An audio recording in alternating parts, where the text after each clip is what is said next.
Notre projet d'autoconstruction avance. Et cette semaine, on pourrait la résumer par joint au rez-de-jardin. On regarde ça.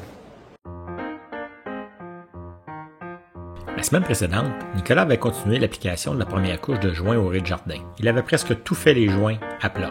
J'ai donc continué la première couche de joint avec les coins intérieurs. Et du sablage à faire.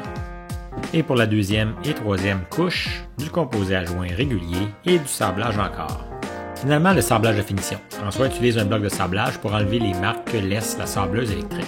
Et en même temps, il fait un dernier petit contrôle de la qualité. Bon, on est prêt pour la peinture. François et Sylvain s'occupent donc d'appliquer la première couche de primer dans la chambre d'invités du rez-de-jardin, pendant que moi, j'applique encore du composé à joint du côté salle familiale située au rez-de-jardin. Simon, lui, pendant que l'électricien finalise le branchement des circuits électriques dans le panneau électrique, installe les prises et les interrupteurs intelligents au rez-de-chaussée. Finalement, à la toute fin de la semaine, avec François, on a réussi à faire le sablage de finition de la dernière couche de joint au rez-de-jardin. Et enfin, d'appliquer le primer dans la salle de séjour du rez-de-jardin. Je vous assure que la semaine prochaine, je ne vous parle pas de joint.